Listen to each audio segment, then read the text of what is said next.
honoured today to have Eric Wirsing from Solar Federation. We're battling a 5-hour time zone difference. So as you know, I'm near London in the UK, and Eric is in New Jersey, USA. Welcome, Eric. Oh, thank you, Darren. I'm very happy to be on. And I was wondering, I was going to ask you where you are, but now I know you're in London.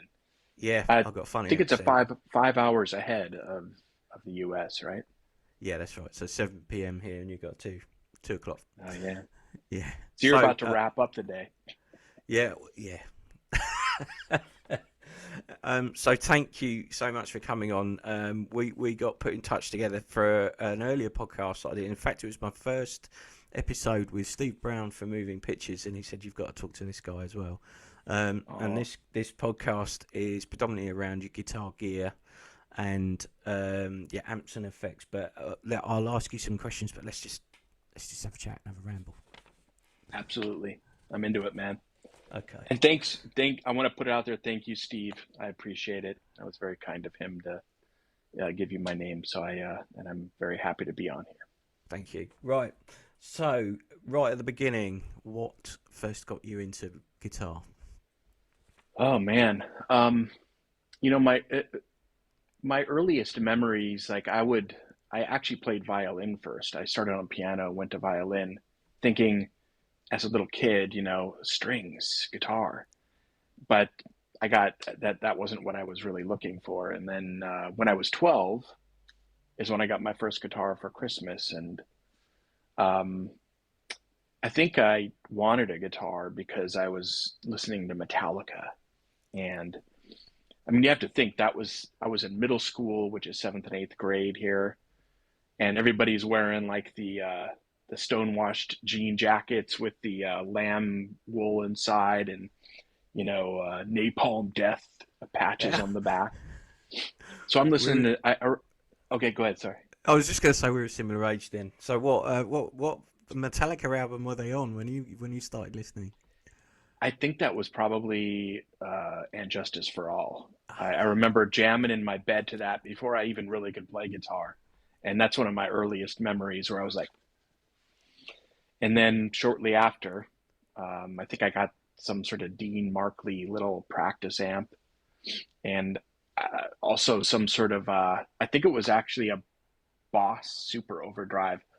I had no idea what to do with these things at that point, so I had to seek out lessons. But that's kind of how I started, and I was obsessed pretty shortly after. So what was that first guitar? Can you remember? I don't remember the brand.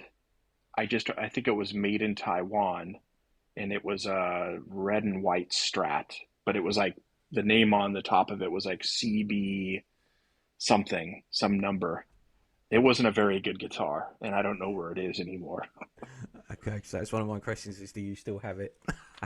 I um, have my second guitar that I got in my second year. That was a Charvel Jackson, and I still have that. you've still got that. Excellent. Yes. Okay. So you've kind of given me a hint of your early influences, but who were your musical influences at the beginning? The beginning of the guitar, I would say, of course, Metallica, because I was already listening to that. But shortly after I started guitar, this was somewhere within my first year, I discovered Eddie Van Halen like a billion other people. And I mean, he's the closest thing to, I mean, for Jimi Hendrix, like he was a guitar messiah for, back in that generation, whereas Eddie is like a guitar messiah for my generation. So it's almost hard to escape from his influence. But I was just obsessed with Eddie, and that just really launched me into practicing, every day obsessively. And so he was one of my big early influences. Amazing. I love that, Eddie. Yeah. And one of the people I never got to see that is sort of top of my list. I'd love to have seen Van Halen live. I only got to see them once. I think it was the For Unlawful Carnal Knowledge tour. I lived in Washington State at that point. So I Amazing. was in the nosebleed seats. So Eddie was this little tiny little speck doing scissor kicks on the stage. but at least I got to see them once. Right, and that was that Sammy Hagar? Yes. Yeah, brilliant. Yeah. He's still going Which strong. I don't understand I mean, I understand that some people don't like Sammy, or they don't like Roth, but I like both eras. That Eddie just adapted in a different way to both. The old Van Halen is Roth kind of narrates and sings, so it leaves all this room for Eddie to play. Whereas Sammy was more melodic and uh, maybe more song driven. So Eddie became more melodic and maybe toned it back a little bit with the notiness. But they had all their number one hits during that period. So I love both. I agree. Actually, I think they're both slightly different, but they're both brilliant. And I can remember, oh God, this is going back a long way. Yeah. So David Lee Roth had gone, and then 5150 came out, and me and my friends were sitting, and we'd gone out and we'd spent our money together to get the album. We sat down, we're going, this isn't going to be very good, and then it was like, oh, it's amazing. Lots of good stuff on there, but very different than the what came before. But it just, as long as Eddie's on there, I'm happy. Yes, absolutely. But So what? okay, go ahead. Sorry. No, sorry, go on. I was going to say, I actually remember my brother had the 5150 album, or it was a CD at that point, and that was actually way before I even started guitar. So I heard Van Halen even way before that, Brilliant. before I started guitar. So Van Halen 1, 2, Fair Warning, that sort of stuff. Oh, were those your favorites? To be honest, I've got to say 5150 is probably my favourite, but I do like the original stuff. It's great. Yes. So next stage then. So you've picked up the guitar, and as you said, you became obsessed. What happened next? When did you start to take it seriously, and what did you do? Well, my friend Mark, I think I must have been at that point. Um, I, I remember walking into high school, but I don't know if I was in high school yet. I think I was visiting the high school I was going to go to. I was walking in with Mark, my friend Mark, and he handed me a cassette of Van Halen 1. And then, of course, I heard Eruption. And Eddie had this classical influence, which my mom's an opera singer, so I grew up on classical music. So to me, like hearing like this Bach influence and all these, Baroque ideas and those kind of things, that really spoke to me. But just Eddie, you could hear his personality in his playing. And so I just was trying to learn with the few tab books that were out there at that point. And a lot of them weren't very accurate. I was trying to learn how to play Eruption and all those songs on Van Halen 1, and even some different things like 1984 was out by then. And I was trying to learn, the Hot for Teacher intro. And those, I think I remember trying to learn Eruption. I could barely play any of that. And I wanted so badly to be able to play that I just would practice it every day relentlessly, and it really accelerated my technique. So by my third year, I could shred on a lot of those, like the faster stuff. I think that's kind of what you were asking. Yes, absolutely. Yes. Yes. So what were you using for the big dive bomb at the end? Oh, actually, well, I didn't know how to do that at that point, but I guess if a little bit later on I found out that it's just whammy bar, but on the Strat that doesn't have a locking tremolo, it would just put my guitar out of tune. But actually, I came to find out that's actually not a dive bomb. Okay. That is actually, I know he used an Echoplex for his main echo, but he also had, it wasn't the Roland Space Echo, it was Univox, I think EC something, which is another echo device. He didn't use that other than the ending of Eruption. And what he would do is he had like the channels separated, and when he would hit that last note, da da ba, he'd kick it on, and it would actually loop that. there was like a infinite loop thing on the Univox, and so it'd be like meh, meh, meh, meh, meh.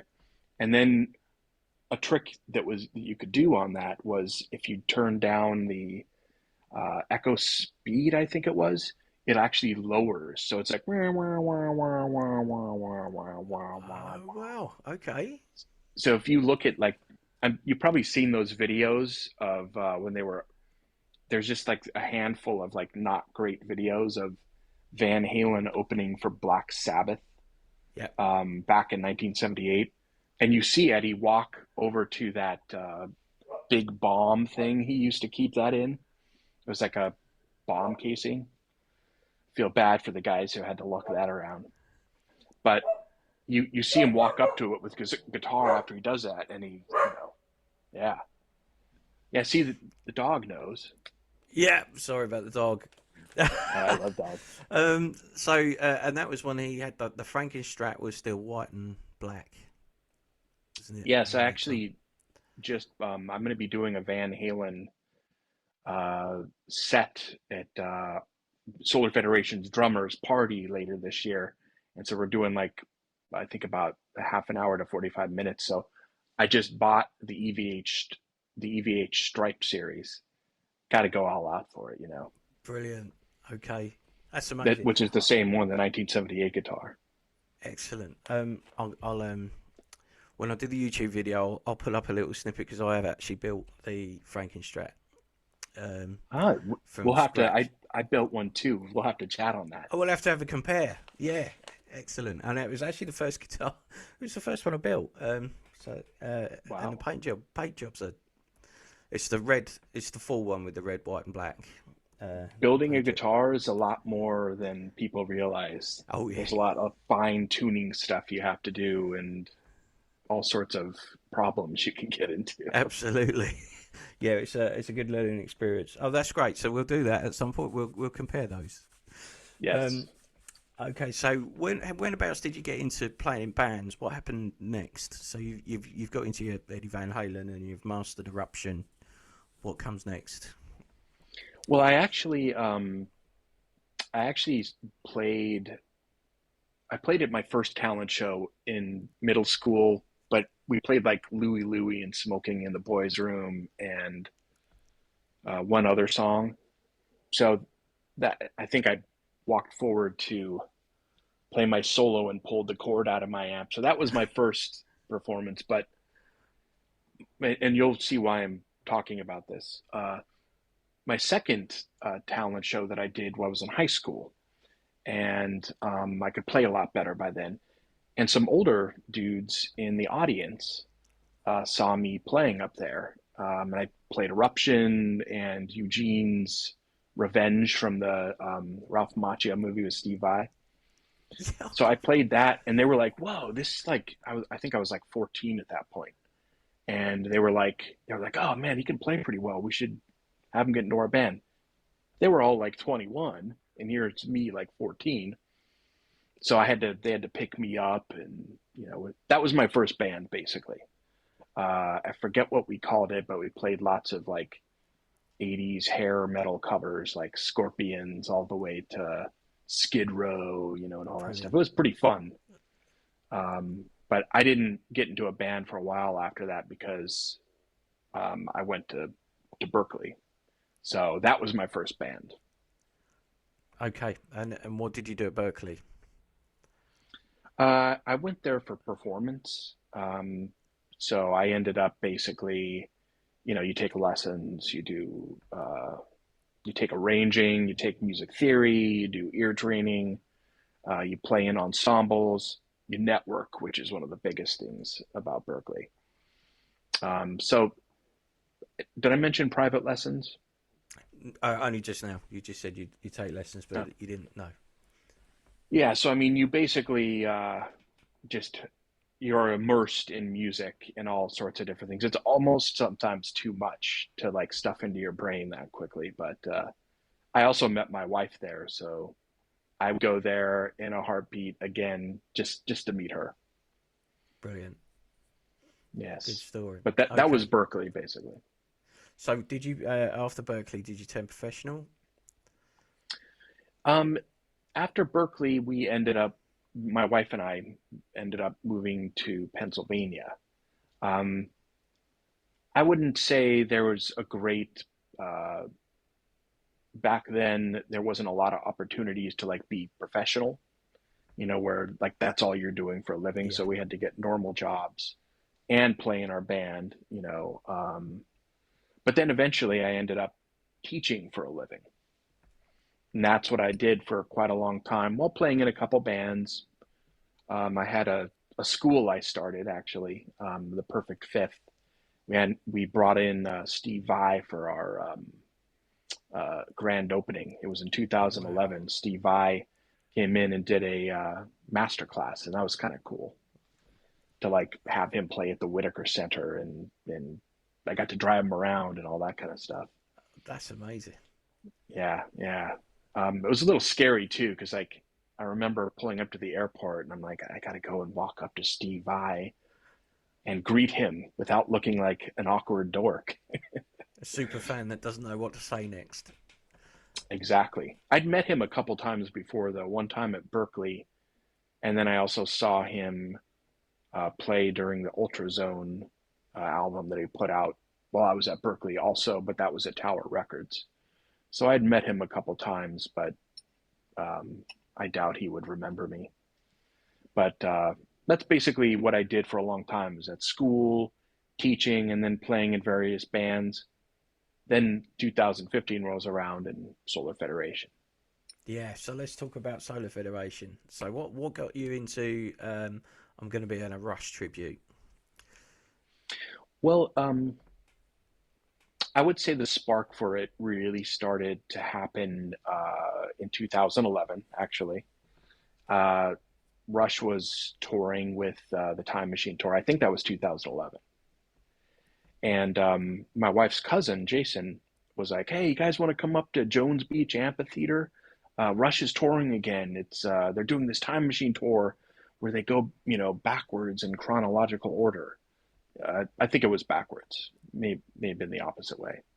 R40, I think, was backwards. Time Machine tour was their oldest stuff to. I'm getting myself mixed up, but it's one That's or all the right. other. Yeah. I should know this. Our drummer would know this. Veg. He's like a historian of Rush. But Oh, he's a great so drummer. I loved that tour so much. I just really what part of it's Jones Beach is beautiful, and because you're looking at this amphitheater and the oceans behind it, and you're listening to Rush. And then Julie and I went to another uh, Time Machine concert that was in at the Giant Center in Harrisburg. And I just was at that point, it brought all these memories of, hearing Rush when I was a kid. And that band like stayed in my head from when I was a kid. And it grew into something I didn't even realize. Like those melodies, like the trees, 2112, they just, they had like aged like fine wine in my brain, and I didn't even realize it until then. And so I was just on a Rush kick, and we'd played like a couple Rush songs in the kind of cover band my wife and I did. Then that basically led to while I was at that school I was talking about, the Perfect Fifth. I had to I had to find a drummer to help fill in for this concert we were doing, and it was Fedge. I'd met him before, but it was like more in passing. He comes in, right, and I'm like, "Hey, man, you know Rush, right?" And I'm like, "Yeah, I know a couple songs." And we just like jammed, I think, on Free Will or Limelight, and he was like just improvising. Like he didn't have it memorized like he does now. He knew the songs, but he was just improvising, and it sounded great. And to me, that shows like a natural musicality and finesse to your playing when you can just improvise and it sounds great like that, to a song like a complicated drum part. So I knew he could play that stuff, right? Then down the road, I'll try to make this not super long, but fast forward a little bit. It's 2014, I think, and our friend Mike was like, "Hey guys, I think he was getting married, and we were all invited to his house for a party."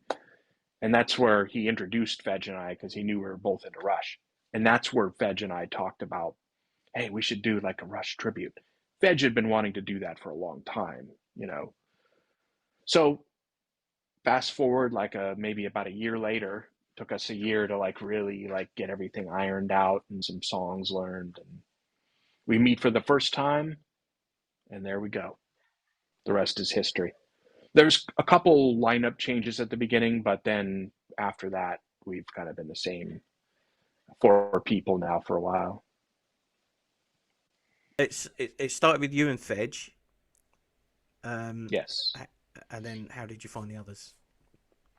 Well, Fedge actually, I mean, he grew up in, central PA, whereas I grew up in Washington. So he knows so many people in the central PA music community. So he called in Mike Bitts, our bassist, because he'd heard. I should maybe send you Fedge, because you'd probably love talking to him too. But so Fedge like asks Mike Bitts, because Mike's a pretty well-known bass player in the Lancaster and surrounding areas. He's played in the Innocence Mission, which was a band from the '90s that had like I think a hit or two. So he knew Mike Bitts. He also brought in Joey Doherty, who was doing keys. So we were a 5-piece originally. And then there's me, and then Jason Dreyer was the singer. How Julie came into Solar Federation was, Jason seemed very busy. And, he has kids and stuff like that. And I think one of the rehearsals, he couldn't make it. And so I'm like, hey, do you guys want me to bring Julie? Because Julie sung Rush before. Do you want me to bring Julie to fill in? So Julie came to fill in, and she had the time, so she wanted to do it. So after she was done singing, she goes upstairs, because we're at Fedge's house in his basement practicing.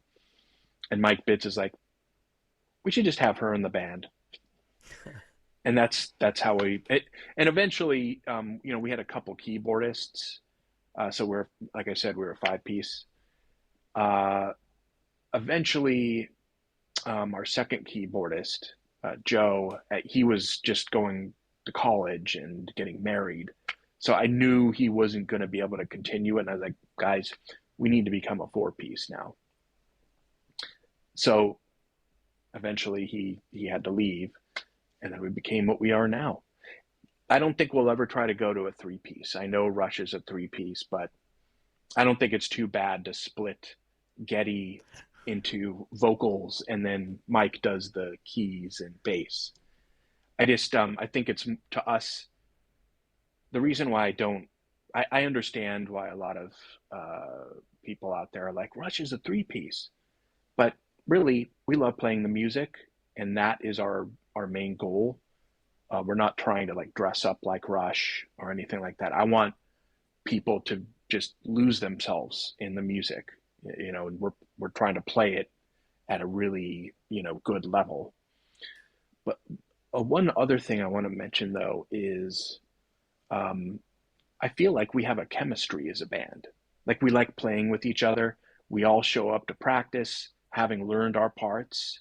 And there's like I kind of understand the rest of the band, and we all understand each other, which is chemistry. So I think that's almost more important than being a 3-piece to me in a Rush tribute band. So, yeah, I just wanted to address that 3-piece thing, but that's how we got where we are now, basically. I totally as a agree. 4-piece. It's got to be all about the sound, and the sound you do get. I've been watching quite a lot of your live stuff on YouTube, and the sound's amazing.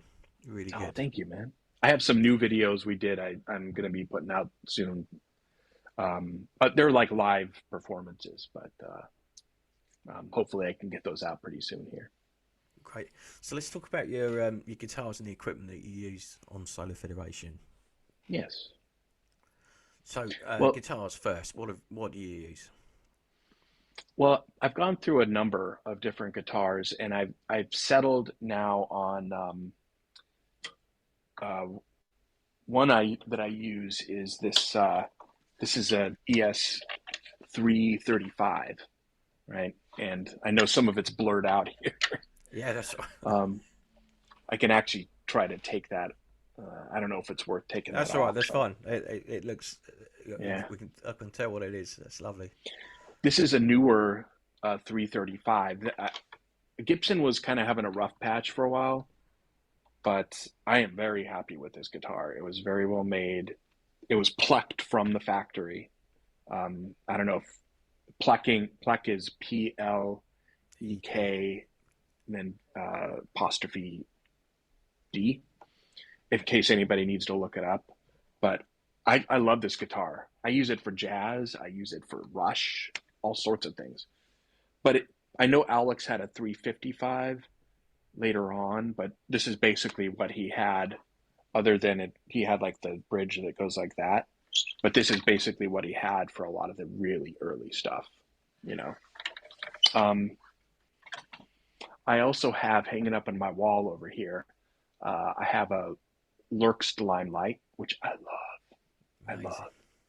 And I also have the Lurkst Grace. Um, I love those guitars. Have you heard of those guitars? Yes. So I've heard of both of them. The Grace is the red one. Yes. Yeah. So But I've built one of those as well. uh, I love these though because they are. Godin did a very good job of. It's all high quality parts, put together well, set up very well. I love the guitar. I mean, the tone is excellent. You know, I play so much every day that if you don't have stainless steel frets on the guitar and it's not made out of good quality material, I'll just wear it out in like 3 or 4 months and start having problems. So Wow. these guitars are built super well, just like one of the other guitars that I'm using is it's the Crimson Red Alex Lifeson Les Paul. Yeah. Um, yeah, it has the piezo pickup. That one I've had for a long time though, and that one Alex seems to when he puts guitars out that are signature, he really goes out of his way to make sure they are built well because all three of those guitars are just built immaculately and they last. So they're expensive, but they're worth it. I also use a Sur Custom Modern.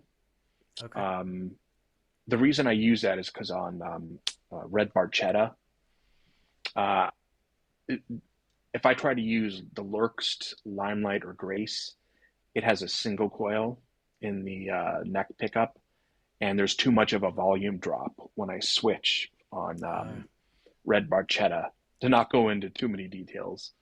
So I use that guitar just for Red Barchetta.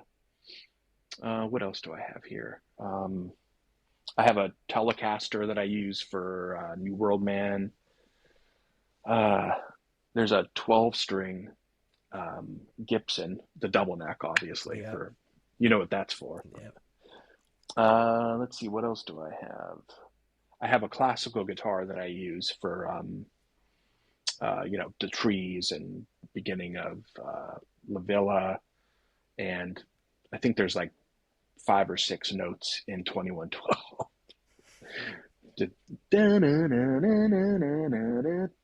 Maybe more than 5 or 6 notes, but I think that's pretty much what I use. I'll sometimes use up to 7 guitars, depending on what the set is, and it's just because like a couple of guitars have alternate tunings. There is one more guitar, a Paul Reed Smith. I think it's a custom 24 that my friend Dave has given me for a long-term loan. So that's in drop D. Uh, but yeah, I think that's pretty much everything I can think of. Yeah, that's So all the guitars. that's your Solar Federation guitars. Have you got another personal collection outside of that? A few. Like I have for Van Halen, I have the the guitar I built. That's supposed to be the 78, and then I got the Stripe series because I wanted a Floyd on the guitar, and because I'm sure you know that those vintage Strat trims go out of tune if Oh you yeah. can set them up a particular way to make that not happen. But I just figured. I also have, I think it's the Shark by EVH. Oh yeah, I know. It's basically his Eddie's original Charvel. No, it was a Ibanez Destroyer, like the pre-lawsuit era. So it has like the I forget what those pickups are called, Mighty Mites, maybe. It was something like that. But that's what he used on like half of Van Halen 1. Then he, of course, took a chainsaw, wanted to make it look cooler, and he cut out the bottom part of it and then ruined the tone. I But it has a see. close enough tone, for uh, what I'm looking for. So I have that guitar. Um, Gosh, I think there's about four or five other guitars. I don't have like a massive collection, but I have a pretty good amount. A lot of them are just put away, so I actually don't know what I have. I have my second guitar I ever owned. Um, I think I have one more Sir, a couple travel guitars, Strandberg travel guitar. There's probably a couple more somewhere. Oh, I have a 1958 reissue Les Paul. That's a great guitar, but Amazing. that's this is just other stuff that's not Solar Federation. And so, out of all of those, regardless of what you use it for, have you got a favourite? The Gibson 335 is probably my favorite, just because it's so versatile and I can use it for so many things, and it just got a great tone. I'd say second though would be the Lurks Limelight. That is just Oh, a great guitar. Yeah. amazing, amazing. Okay, so going back to Solar Federation, we've done the guitars. What about amps? I actually, for Solar Federation, I don't use an amp. I actually use the Kemper Profiler. And the reason is because I can actually use the authentic amps that he used over the years. I mean, I don't really want to bring like, I think he used like 10, maybe more amps. I can't bring all of those to a show, but I want authenticity. So I can usually get all those, all the effects, everything, and they're all in the Kemper. So it makes it all possible. It sounds great. Um, it is a little bit more dependable actually, because you don't have all the tubes. Do I prefer tubes? Yes, if I'm in the studio, but I think for Solar Federation, the Kemper Profiler works the best for me. Um, Plus, I think I've talked to a lot of sound guys about this. When you have no stage volume, the audience actually gets a much better sound. But when you have a guitar amp on stage, it's like a needle sending um, its sound wave like just in this very narrow direction, right in that person's face in the audience. Making them go deaf. Yes, but then everybody else that's not in that little like laser beam of sound, they can't really hear it as well, right? So it's better for me to not have any stage volume and for our sound guys to be able to control it on the PA. So I think you get a more pure, better sound from for the audience when you have a Kemper, but that just works for me. So I have the Kemper Profiler. I'm looking down here because my rig's down below me here. Um, Kemper Profiler, couple pedals, Roland PK5, to trigger things, play Tom Sawyer on. Brilliant. But other amps, though, I have a Sir SL68 and on top of a 412 EVH cab with the G12s in it. And that actually, the Sir SL68 is a John Sir and two or three other amp guys got to look in Eddie's famed Marshall when he brought it in to get, um, cleaned and up. He didn't want it changed so it doesn't mess up the tone, but he wanted to at least get it maintained a little bit. So this amp that I have is built off of that Marshall, which is like I think like a 1972 Marshall Super Lead, pretty much stock. But back then, when Marshall was a smaller company, if they didn't have certain components, they would just put other ones that were similar.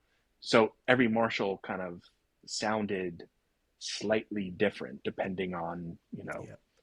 So his did have some slightly different things than a lot of other Marshalls, like I think a different mid-range cap, a couple other things. So that's basically what I have equipment-wise, with amplifiers. I don't get to crank it up very much though, because I'm in an apartment. Yeah. Okay. So you've got your effects then all going through your Kempler. And what effects do you use for Solar Federation? Basically, I mean, whatever Alex used, which was on that particular song. Like I try to custom make each song so it sounds like the album within reason. You know, I don't want to. You can disappear down that rabbit hole. And I I go pretty far down the rabbit hole, but there's a point where I stop. But I would say, like, I mean, there's the chorus ensemble. That was one of the first chorus pedals he used. I think he used the uh, Dimension D. He used a TC Electronics. I forget what the name of that one is, though, for chorus at least. Then, of course, the Electric Mistress for flange.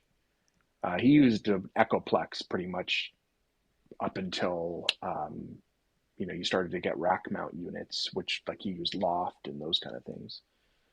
Um, but yeah, it echoes. Pretty much am using like the Echoplex kind of sound, like a tape echo for Yeah. Alex. Some chorus, depending on what era that is, and the flange. Every once in a while, I think he would use a Distortion Plus from MXR, or there's a couple other ones. He's pretty simple though, as far as until he got into the rack unit era. But some of that stuff you don't have to have to imply that tone. Um, but yeah, um, I think that's probably most of the pedals I would use.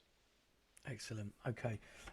So I'm going to ask you a few more slightly random questions. Yeah, What is what you say the most exciting gig you've been involved in with Solar Federation?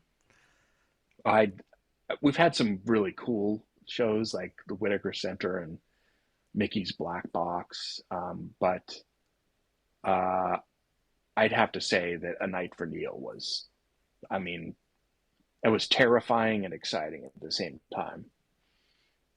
I just remember we got to the arena at like, I think it was 8 a.m. And then we ended up playing in the evening. I think we started around 9, but it was like from 4,500 Rush fans. But it was such an honor, though, to play for Neil's memorial, and his family was there to watch. And to the most part, uh, one of the things I loved about that memorial was that it really stayed about Neil. I think sometimes people give Geddy and Alex, they're like, why didn't they come?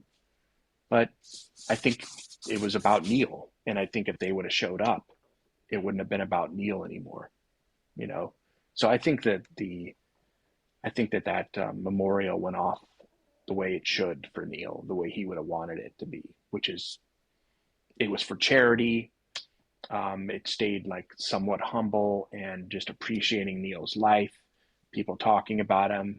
Rush music was played, but that would basically probably that would be the coolest gig I think we've done. And that's the one I thought you were going to say.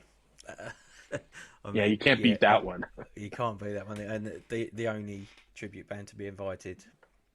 Yes, I think there was Permanent Waves played. I think we were like the headlining band, and Permanent Waves, I don't know what you would call the not headlining band, but they Permanent Waves did great. I, I loved what they played, and it was really nice to share the stage with them.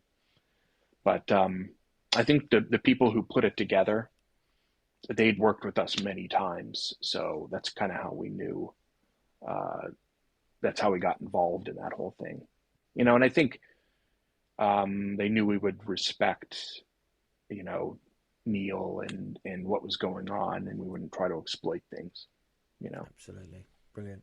Um, if you could choose one guitarist to jam with, alive or dead, who would it be? Ooh, man, that's a hard one. I would say it would probably be Eddie Van Halen, but dead or alive. Yes, it would be Eddie Van Halen, just because he's made such an impact. And Alex Lifeson, I'd say, would be second. I hope someday I get to like have a meal with him or jam with him or something, but who knows? But yeah, Eddie and Alex would probably be a Amazing. good pick for that. So, and what's your schedule like with Solar Federation for this year? We're still booking things, and we don't usually like to put all our shows out at once. So we have things booked that we haven't announced yet. But our first show of the year is at 118 North in it's kind of around the Philly area. It's Wayne, I think it's Wayne, PA is the town it's in. Um, but yeah, 118 North. That's on I believe March 1st. Little smaller venue than we play like in central Pennsylvania, but I've heard it's a really cool venue. After that, we have a couple shows in May. Um, we haven't announced those yet, so I can't say anything, but uh, we'll be coming back to all our normal places that we play at and trying to get some new places that are out of the area.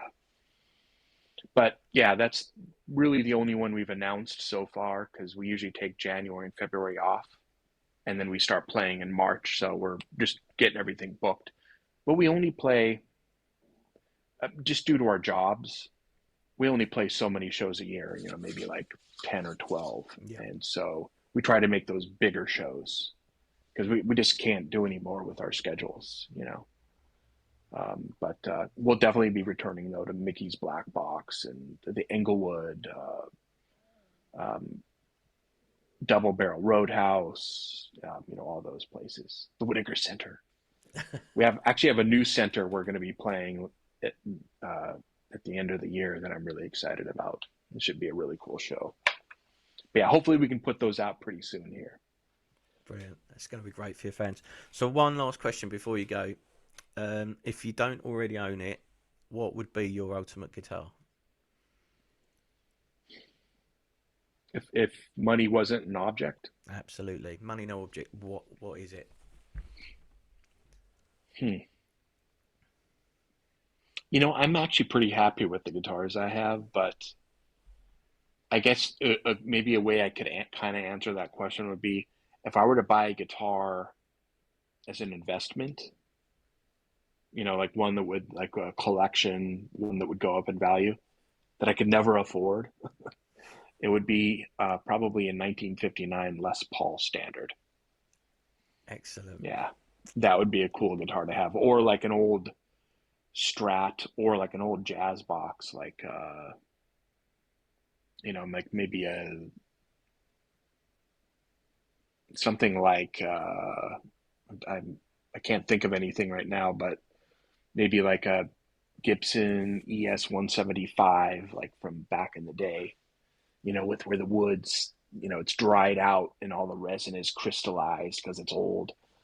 You get that beautiful tone out of it. But yeah, I would say probably that. Or I'd love to get my hands on like Alex's signature double neck the white one that he put out a few years ago, or the 355 that he put out. I think Steve has one of those. So I those would think be a couple too. I think I he can't does. I just think center that's the on one one. though. Yeah, it's difficult, isn't it? I think that's the one he said he keeps under the bed that never comes out. Yeah, I don't blame him. Excellent. Right, Eric, thank you so much for talking to me. It's been amazing. Really enjoyed it. Thank you. Hey, same here, man. Thanks for having me on. I'd love to do it again if you want to. Yeah, definitely. Maybe we'll talk building Van Halen guitars. Yes, that's right. We still got to talk about that. That's another episode, maybe. Absolutely. Thank you. Yeah. Thank you. I appreciate it, Darren.